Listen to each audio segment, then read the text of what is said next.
Com você ainda de pé, nós vamos ofertar ao Senhor. E eu quero que você entenda algo. Deus tinha posto um versículo no meu coração ontem.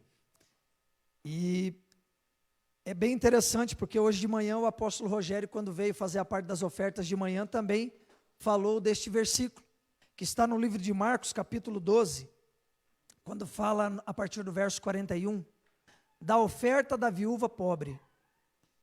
Olha que coisa interessante, presta atenção. O texto diz o seguinte: assentado diante do gasofilácio, observava Jesus como o povo lançava ali o dinheiro. Ora, muitos ricos depositavam grandes quantias. Vindo, porém, uma viúva pobre, depositou 2 pequenas moedas correspondentes a 1 quadrante. E chamando os seus discípulos, disse-lhes: em verdade vos digo, que esta viúva pobre depositou no gasofilácio mais do que o fizeram todos os ofertantes, porque todos eles ofertaram do que lhes sobrava. Ela, porém, da sua pobreza, deu tudo quanto possuía, todo o seu sustento. Amém? Presta atenção no que eu vou lhe dizer para você ofertar nesta noite. Jesus está assentado diante do gasofilácio. É como colocar aqui o gasofilácio aqui à frente, e eu, o pastor, o líder que estivesse aqui em cima, se assentasse e ficasse observando, olhando a nossa atitude de ofertar. Quando Jesus, interessante que os discípulos de Jesus, no texto que o pastor Mauro ministrou, indagaram Jesus, perguntaram a Jesus quem tinha pecado, o pai ou aquele jovem. E agora Jesus chama os discípulos para observar o que está acontecendo. E quando Jesus chama, Jesus fala algo para eles: quem ofertou mais?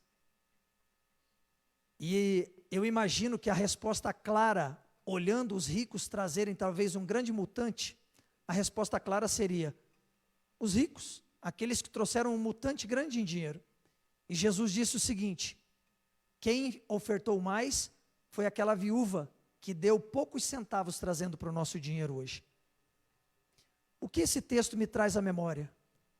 Que quando nós temos a oportunidade de ofertar, nós não podemos perder esta oportunidade. Não importa qual é a quantidade, mas a qualidade do que nós vamos ofertar. Eu tive uma experiência em Israel, que nós estávamos dentro de um trem, e o trem em Israel não é como no Brasil, que a gente paga para entrar. Lá você entra no trem, e depois que você está dentro do trem, é que você paga. O trem está em movimento, você já está nele. E quando nós estávamos lá, pastor Anildo acho que estava junto nesse momento, entrou um judeu, correndo, vestido com as suas vestes sacerdotais ali, e ele tirou o cartão dele e colocou naquele poste que tem no meio, igual parecido com o nosso quando você entra no ônibus ali, só que ele é no meio do trem. E ele bateu o cartão dele, quando ele bateu, deu sinal vermelho, não autorizou. Ele bateu de novo, deu sinal vermelho, não autorizou. Ele tentou umas 3, 4 vezes. Quando no próximo ponto de parada, ele desceu. E foi até o posto conversar com alguém que ele não tinha legalidade de estar ali naquele trem andando, porque o cartão dele não funcionava. Olha o nível do caráter. Existem algumas nações, algumas cidades e algumas nações do mundo, que existem catracas vazias, escrito passe livre. E as pessoas que saem da América Latina, quando chegam neste lugar, não estão acostumadas com esse nível de caráter. E a primeira pergunta é: por que existem 20 catracas para se pagar e 2 abertas? A resposta sempre é que se porventura o teu cartão está travado, você perdeu o cartão, ou você não tem dinheiro, você pode entrar de graça. E a fila do passe da entrada de graça é sempre vazia. As pessoas enfrentam filas para pagar o seu bilhete, ou para renovar o seu cartão, ou para comprar o seu bilhete, para passar por aquele lugar que tem que pagar, mesmo tendo a chance de não pagar. A mente ao qual fomos formatados no nosso país e na nossa cultura, é a mente da facilidade. Se tem a oportunidade de passar direto, por que eu vou pagar? Quando chega na área dos tributos, quando a gente se converte, quando Jesus unta os nossos olhos e nos dá a oportunidade de nos lavar, quando Jesus nos faz voltar ou passar a enxergar, não é para facilitar a nossa vida nas fugas. Não é para que a gente se converta e continue com as manias do mundo, com o jeito do mundo, com os envelopes vazios, somente se deslocando. Essa mulher tinha toda e qualquer oportunidade de dizer: eu não tenho nada, eu sou viúva e eu sou pobre. E Jesus deu esse nome para ela, viúva e pobre. Mas na sua viuvez e na sua pobreza, não era a legalidade de infidelidade. Muitas vezes na minha e na sua vida nós estamos vendo alguns guichês abertos, mas você tem como pagar o bilhete. Mas muitas vezes o nosso caráter, a nossa mente foi formatada, nós estávamos cegos. E Jesus está dizendo para mim e para você, não é legalidade e ser infiel por causa de pobreza. Não é legalidade ser infiel por causa de pobreza. Eu vi um testemunho esses dias de um pastor que foi trabalhar na África. E ele chegou lá, e as pessoas não tinham o que comer. E do pouco que eles arrancavam daquela terra seca, mandiocas, pastora Marimir, ele mostrou as fotos, desse tamaninho. Desse tamaninho as mandiocas. Aqui no Brasil, tem mandioca de 1,20 m, 1,5 m. Terra boa, terra fértil. Lá as mandiocas não chegavam a 15 centímetros.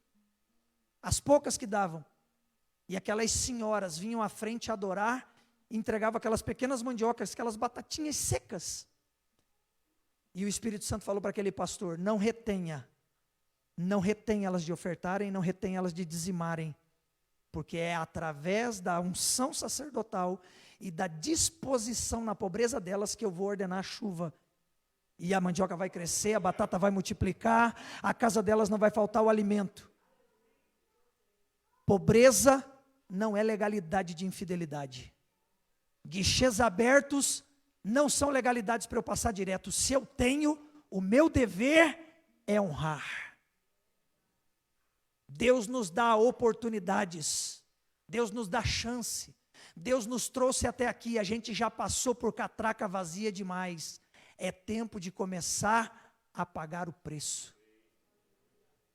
É tempo de começar a tirar, nem que seja a moeda, mas fidelidade é o caráter de um povo curado. Diga comigo, fidelidade é o caráter de um povo curado. Quem é curado tem um caráter curado.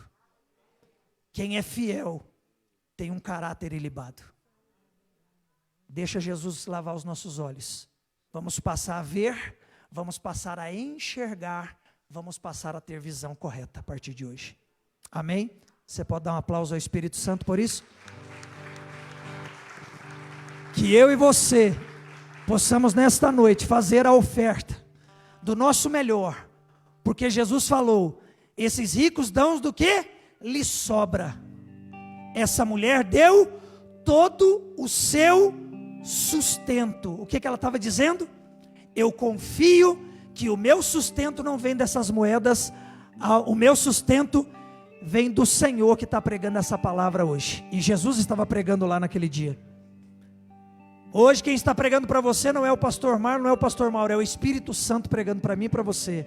Jesus está dizendo para mim, para você e para você que está na sua casa: eu sou o Senhor que te sara, eu sou o Senhor que te sustenta.